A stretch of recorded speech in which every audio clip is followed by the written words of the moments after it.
Respondendo essa enquete óbvia, podia, né? Diniz, jogador e tal, eu esperava uma coisa mais potente e tal, mas até provocativa. Essa enquete aí puxa o saco um pouco, tenta livrar a cara um pouco do Diniz, colocando a responsabilidade nos jogadores. Para mim, a responsabilidade é do Diniz. Porque bons jogadores tem. Tem um de mula manca, né? Como aquele que tem nome de pudim, de gelatina, na lateral direita, o Emerson Royal, né? O lateral esquerdo também. O país que tem. Eu não vou nem voltar lá no Newton Santos, tá? Mas quem teve Júnior, o Roberto Carlos, Marcelo, não sei o quê, papá, pereré, pum, vê esse Renan Lodge e outros já foram testados ali. Nós temos deficiências terríveis na lateral. Mas eu coloco na conta do Diniz, porque falar, não tem tempo de treinar, mas passa um jogo, passa outro jogo, e as declarações dele. E eu não me importo com resultados. Eu me importo. Eu me importo, sim. O Brasil tem quinto lugar, empatou com a Venezuela, perdeu do Uruguai e perdeu da Colômbia. Ué, não é para se importar? Ou é para deixar de lado? Ah, o resultado não importa. Outra coisa que ele falou, não, melhoramos em relação ao jogo contra o Uruguai e as deficiências são fáceis de serem consertadas. Ué, por que não consertou? Na hora que ele tira o Rodrigo, estava cansado para botar um centroavante. Então, a maneira que ele treinou, o pouco tempo que ele teve para treinar na Grande Comari, ele desmonta logo com o cansaço, com a saída do Vini e com o cansaço do Rodrigo. Olha, as substituições foram esquisitérrimas. Eu achei tudo embolado, o time sem meio campo. Se eu sou o Rafael Veiga, eu peço dispensa na seleção. Muito obrigado pela falta de oportunidade que você tem me dado, sabe? Estou fazendo o que aqui? Eu sempre tem deficiência no meio de campo, sempre tem problema no meio de campo. Eu só entro faltando 5 minutos, se eu não entro, então tchau, obrigado. Eu sou o Martinelli também, vou embora. Vai lá para o meu Arsenal, porque ele é bom. Ah, é posicional sim, mas caindo pela esquerda, na meia, na ponta e tal, mas não jogando de centroavante, sei lá o que e tal. Não tem físico e não tem futebol para jogar de centroavante. Então eu coloco a responsabilidade do Diniz, que não tem acertado na seleção. Não tem acertado. Ué, não é possível que a gente não vença da Venezuela em casa. O Uruguai era um jogo duro, a gente sabia, mas jogou pessimamente. E toma uma volta da Colômbia. Esse jogo contra a Argentina, terça-feira, olha, se o Brasil ganhar, tem que ganhar jogando muito bem, o que eu acho difícil.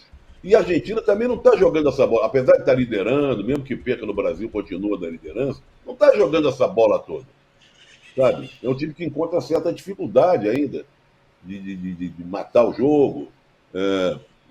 Então, eu digo, respondendo à enquete, logo de cara, o Juca está defendendo o dinizismo lá, antes de começar o programa, ele ficou cheio de fumaça lá, defendendo o Diniz. Rapaz. É que vocês sabem o papo que a gente bate antes do programa. É bom, é bom. Isso. Que é melhor que o programa. Nós temos que ter um jeito de que o antes do programa virar programa. E aí que a porca entorta o rabo. Para se comportar melhor na frente do pessoal que nos assiste. Aliás, eu tenho a sensação hoje, Juca, que a gente vai ter um número muito grande de gente nos assistindo. Mas então, o Juca que defenda o Diniz. Porque sabe o que teve ontem? O Nezinho do Jeg foi lá para a Colômbia. Ele foi para a porta do vestiário do Brasil, que, aliás, foi maior auê, né? Teve briga de puxar, que fica no fundo, lá, o painel, não sei o quê. Então, só faltava essa, né? O Nezinho do Jeg foi até a Colômbia, levou lá o Jeg, ficou na porta do vestiário. Antes de começar o jogo, ele já não tinha tomado mé. Ele dizia, viva Diniz, esse aí que é o bom. Nos últimos minutos do jogo, nosso queridíssimo Nezinho do Jeg já dizia, tinha tomado uns goró. Vem, Ancelotti, não aguento mais o Diniz. É isso aí. Juca, defenda aí o Diniz. Você ia na enquete, você ia votar nos jogadores. Falta jogador. Mas o fato é que se o jogo tivesse aqueles 20 primeiros minutos, a gente já está elogiando o Diniz, falar não precisa ouvir Ancelotti e tudo mais. Muito bem, quer dizer, vocês estragaram a minha primeira intervenção. Zé Trajano é um traíra, conhecido, porque tirou todo o impacto, né? Porque alguém nesse momento defender o Diniz parece uma estultice do tamanho, sei lá, do Brasil. Mas não há de ser nada. Vou aqui fazer o meu papel de remar contra a corrente, e não é para ser diferente, não é para causar polêmicas estéreis. Primeiro, eu queria dizer para você que nos vê o seguinte: hoje você não precisa se preocupar em dar o joinha, tá? Se você quiser dar, você dê, muito obrigado, mas não é essa a sua missão principal hoje. Sua missão principal hoje é se inscrever. E vou explicar por quê, já que as pessoas ficam contando bastidores das nossas conversas. O UOL, o comando do UOL, está marcando lives especiais para o momento em que chegarmos a 1 milhão de inscritos. E, como todo economista, ou comentarista de futebol, ou meteorologista, já erraram a previsão 3 vezes. Porque era para ser na quarta-feira, depois era para ser na quinta, depois era para ser na sexta, agora é para ser na segunda que vem, não acertam. Faltam 3 mil. 3 mil apenas, que é uma balela. É uma coisinha pequena. Então, ajude a complicar a vida do comando do UOL. E ter que apressar o que está para a semana que vem, para hoje. São 3 mil apenas inscrições novas. 3 mil para chegar a 1 milhão. Então, vá firme, se inscreva-se, e você complica a vida do comando todo, do Rubão, do Tiago, de todos. De todos. Muito bem. Isto posto, eu faço uma pergunta para você que não é Pacheco, porque você vê que aqui temos uma porção de Pachecos, estão irritados, não aceitam uma derrota da seleção brasileira, porque dizem que não ligam para a seleção, que vão para o cinema, que nem querem ver o jogo, mas a seleção perde, crise. O cara está fazendo o 5º jogo dele, tentando impor uma nova filosofia, que foi o que lhe foi encomendado. Nós discutiremos isso adiante. O presidente da CBF quer um futebol à brasileira, e para isso chamou Fernando Diniz. Fernando Diniz sabe que tem prazo determinado. Ele está fazendo o trabalho dele, autoral, que é deixar a marca dele. Se ela vai prevalecer depois, ele sabe que não, porque o Ancelotti, porque não há coerência nenhuma, lógica alguma nas escolhas, o Ancelotti não tem nada a ver com o dinizismo e vai impor o jeito dele. O Diniz quer deixar uma herança, mostrar que para o futuro ele é que está certo. Muito bem. Aí, a seleção começa o jogo de uma maneira mágica. Você fala, opa, começa a dar resultado do dinizismo. Aí perde o Vini Júnior, principal atacante. Bom, os caras estão jogando na casa deles, com aquele fator emocional, né, do jogo do Luiz Dias diante do pai, recém-solto de um sequestro hediondo. E ele mata a pau. Faz uma partida extraordinária, como há muito tempo eu não vi alguém fazer contra a seleção brasileira. A minha pergunta é só essa. Eu que não sou Pacheco, que não me irrito com derrotas. Perdeu pela 2ª vez seguida. Não tinha perdido da Colômbia. Não tinha.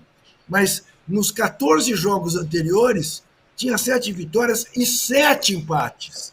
O que dá medida que não vinha sendo fácil ganhar da Colômbia. Lá, então, é mais complicado. Perdeu para o Uruguai em Montevidéu. O Uruguai foi lá na Bombonera e ganhou dos campeões mundiais, que vinham de 11 jogos sem perder em 2023, mais 6 do Mundial, 17 jogos. Né? Tinha perdido perdeu a Arábia Saudita no Mundial, né? Tinha perdido para a Arábia Saudita na estreia, depois fez 6 jogos, não perdeu nenhum. Quando perdeu para a Arábia Saudita, tinha 36 jogos invicto. Quer dizer, então você pega os últimos quase 50 jogos da Argentina, perdeu 2 vezes. Você esqueceu do empate com a Venezuela? Sim, não esqueci. Você esqueceu do empate com a Venezuela. Não esqueci, porque futebol hoje em dia é assim mesmo. Todo mundo cresceu. É assim mesmo. Todo mundo cresceu. Né? A minha questão é a seguinte: Mas contra o Tite bom, ninguém crescia, né? Contra o Tite na eliminatória ninguém crescia. Com o Tite não, mas com o Filipão, para ser pentacampeão, só se classificou no último jogo lá em São Luís. Né? Com o Parreira, para ser tetracampeão, só se classificou no último jogo no Maracanã contra o Uruguai. Lá atrás. A minha questão é essa, tão simples como essa. O jogo foi bom? Foi bom, eu me diverti com o jogo. Um jogo vertical, um jogo intenso, um jogo sem lenga-lenga, sem passinho lateral. Eu me diverti com o jogo. Vendo o jogo, como cara que gosta de futebol.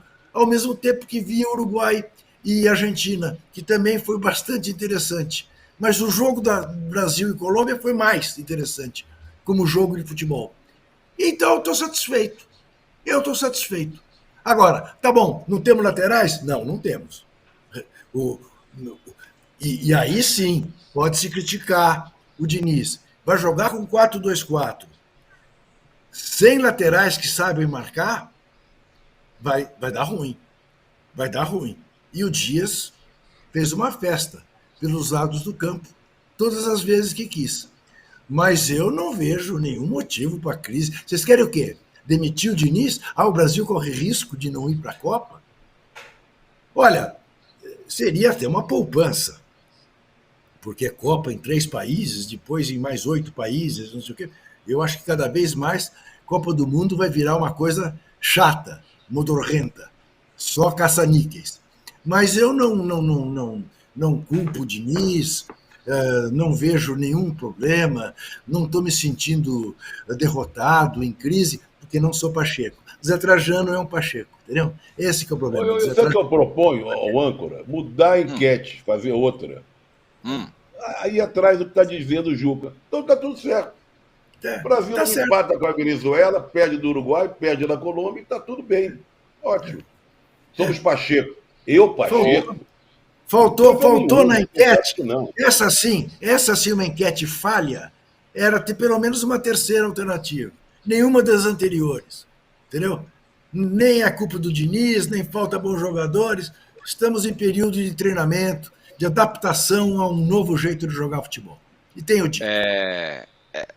Mauro, tudo bem, né? Daqui a pouco chegou o Ancelotti, tudo certo, vai pra Copa e tal.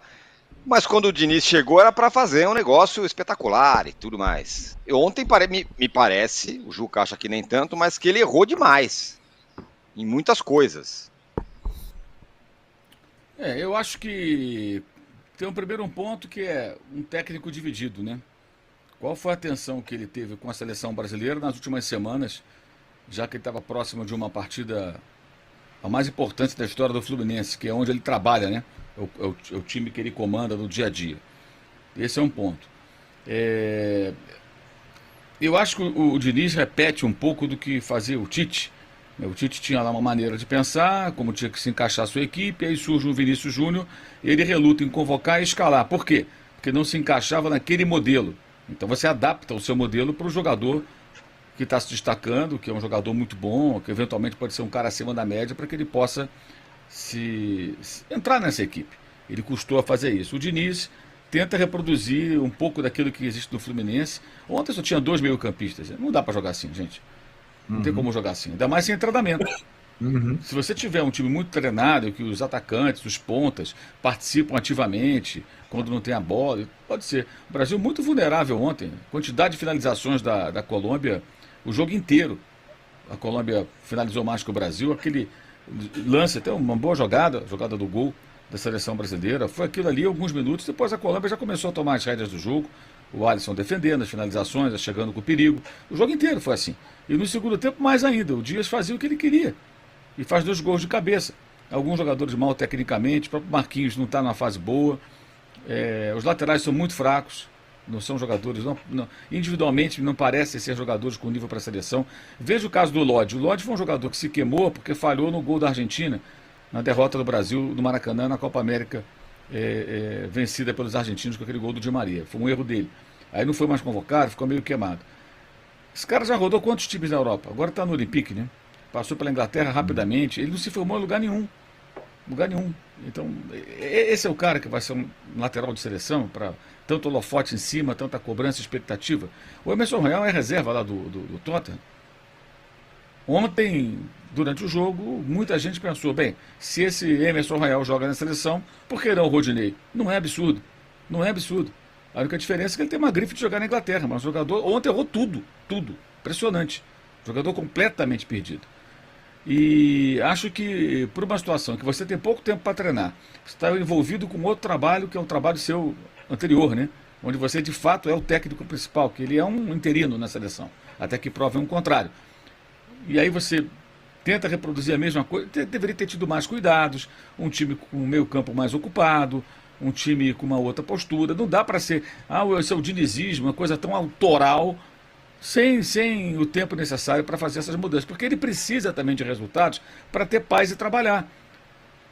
O Brasil só não ficou em sexto ontem porque o Equador perdeu 3 pontos, foi punido, perdeu 3 pontos do tapetão, senão o Brasil estaria atrás. Se o Paraguai ontem metesse 3-0, acho que se não me engano é isso, 3-0 no Chile, né, o jogo foi empate, o Paraguai passaria o Brasil. A Venezuela tem mais pontos que o Brasil. Isso tem impacto, gente. Então, uma coisa é você fazer uma reformulação, eu acho que é compreensível e tal. Outra é fazer a reformulação tomando tamancada direto. Porque mesmo que a geração não seja brilhante, não é tão brilhante assim, é evidente que ele tem jogadores nas mãos melhores do que a Venezuela, do que o Paraguai, do que o Equador, do que várias seleções. E ainda assim, 2 derrotas seguidas, o risco de perder mais uma para a Argentina, né? E aí, no mesmo tempo, você vê que o Bielsa já transformou a equipe do Uruguai rapidamente. Pode ser até que lá na frente o Uruguai desande e perca o ritmo. Mas nesse momento, bem rapidamente, ele conseguiu algo interessante. Além da vitória sobre o Brasil, ontem o Messi jogou muito pouco. Neutralizou bem as ações do principal jogador argentino. E ganhou por 2-0 na Argentina. Não foi por acaso. Não foi casual. Não foi do nada. Então, me parece assim, que ele escolheu um caminho muito perigoso. E se colocou assim, como alvo de críticas, porque os resultados sempre vão ter impacto. Seleção grande, time grande, perde jogos seguidos, não existe isso. Isso aí me lembra o Domi no Flamengo. Tomava goleada, não, isso é parte do processo. Não dá, time grande não pode ficar tomando goleada, uma atrás da outra. Você está montando o time, você tem que conseguir um equilíbrio entre resultados minimamente aceitáveis e as transformações. Não dá para ser assim também. Então é a seleção brasileira.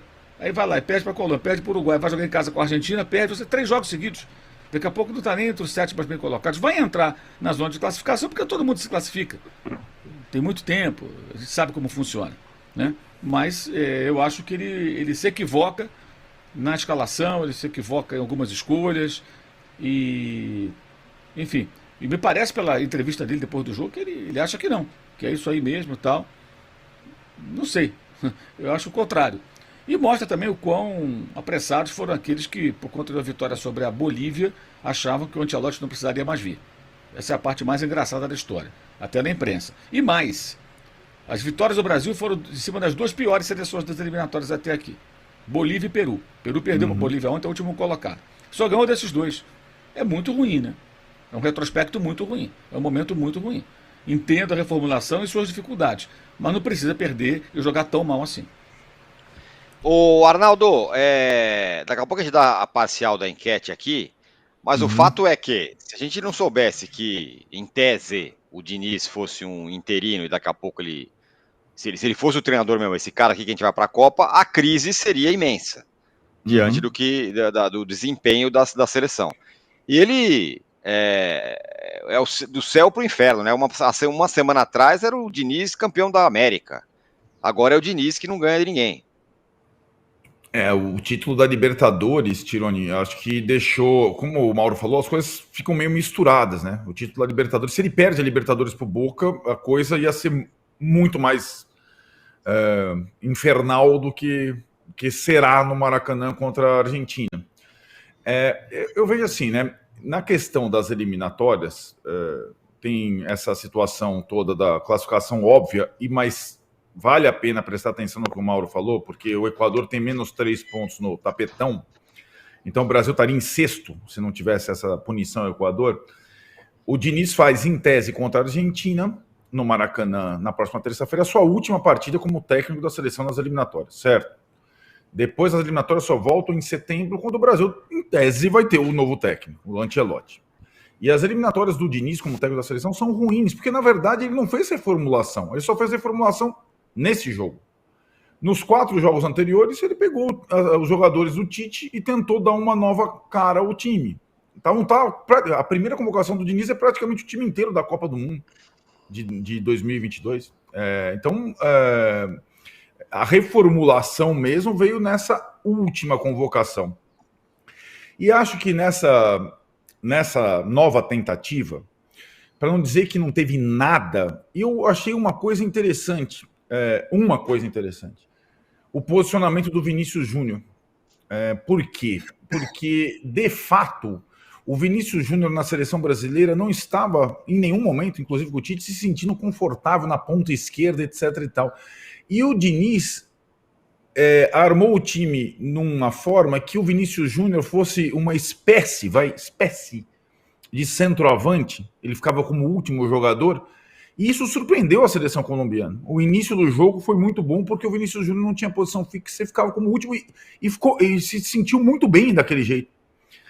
Porém, só tinha plano A. Quando ele se machuca, ele coloca o João Pedro e aí a coisa desaba. E aí ficam as evidências. Um time, para jogar com 2 jogadores apenas no meio de campo, precisa ser muito bom, muito bem treinado, que não é o caso da seleção brasileira. E o Diniz teve várias chances de corrigir isso durante a partida. Na própria alteração do Vinícius, o Brasil já vencia. Se ele coloca talvez um jogador a mais no meio de campo, deixando Martinelli, Rafinha e Rodrigo com liberdade, ele colocaria mais dificuldade à seleção colombiana, ou pelo menos no intervalo, quando a seleção colombiana já massacrava e o Brasil ainda permanecia vencendo. Não, ele insistiu. E aí, como eu estava dizendo o Trajano, o toque final é a substituição bizarra do Rodrigo. Aí acabou o time, né? E a seleção colombiana arriscando, jogando primeiro com uma formação para viabilizar o jogo do James Rodrigues, né, que já não é um garoto, mas que jogou na primeira etapa sem obrigações defensivas. Na segunda etapa, não. A Colômbia colocou mais um atacante e o James Rodrigues ficou jogando como camisa 10 e a Colômbia com 3 atacantes mereceu virar o jogo. Eu vejo muita... digamos, se a gente levar em consideração, além de tudo, que o Vinícius não joga contra a Argentina, machucado, e os jogadores estão machucando na seleção, embora o Diniz defenda uma tese de que jogador com ele não se machuca, e se machucaram alguns, inclusive em questão muscular, Vinícius, Danilo, etc. e tal. Não estou nem levando em consideração a lesão gravíssima do Neymar, que considero mais fatalidade.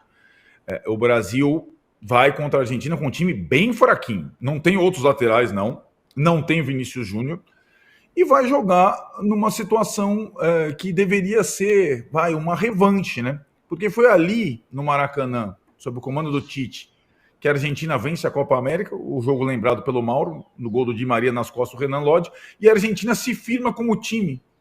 A Copa América não tem grande peso, era sem torcida e tudo mais. Aquilo teve um peso absurdo na história vencedora da seleção argentina. E jogo de futebol, qualquer jogo, seleção ou time, é resultado. Você precisa ganhar do adversário. Esse é o principal objetivo. Por isso o Diniz foi alçado à condição de um dos melhores técnicos do Brasil, porque ele ganhou, ele passou a ganhar. Ele ganhou o estadual, ganhou a Libertadores. Então ganhar não é um detalhe. Embora quando ele perca, ele deixa essa impressão de que é um detalhe. Arnaldo, pode falar, Juca. Você, terça-feira, vai ao Maracanã para ver o time do Diniz ou para ver o Lionel Messi? Para ver o Lionel Messi, evidentemente. Né? Então, o time do Diniz não tem time. É um bando de jogador, né? Não tem time. Né? Então, assim, eu acho que a passagem dele... Ainda teremos, para não dizer que acaba a era Diniz com o jogo com a Argentina, teremos 2 amistosos muito legais contra Inglaterra e Espanha. Né, que não é qualquer coisa. Mas eu acho que a fagulha de uma novidade interessante que poderia acontecer, já que o Brasil não tem camisa 9 bom, seria o Vinícius Júnior numa outra posição. E isso durou alguns minutos. Isso a gente não vai poder ver. Então, Diniz, lamento. A gente não vai poder ver daqui para frente.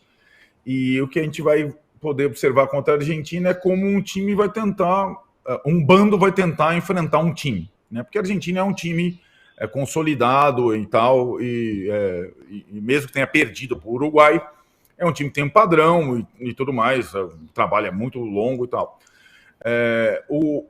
Ainda, eu entendo que o Juca fala sobre se divertir ou apreciar um jogo de futebol, isso é muito aplicável quando a gente fala de times ou seleções agora do Fernando Diniz. De fato, assistir esses jogos sempre é divertido, né? Porque normalmente tem muito gol, etc. e tal. Mas muitas vezes é divertido porque o adversário vai te vencer, né? E você vai expor todas as suas fragilidades. Além de todas essas marcas, perder 2 partidas seguidas, empatar com a Venezuela pela primeira vez, e tudo mais, tem aquelas marcas de o Brasil nunca ter sofrido tanta finalização num jogo. Foi massacrado o Brasil pela seleção da Colômbia, que é uma seleção limitada, que não tinha o Arias, que é um dos principais jogadores, jogador do Diniz no Fluminense, estava suspenso. Então, olha, cara, de fato, pelo menos na seleção brasileira, a tendência é que a era Diniz seja um grande fiasco, né? E que a contratação do Ancelotti tão propalada seja uma necessidade para o Brasil voltar a vencer, que na verdade é o que importa. É o que importa. Qual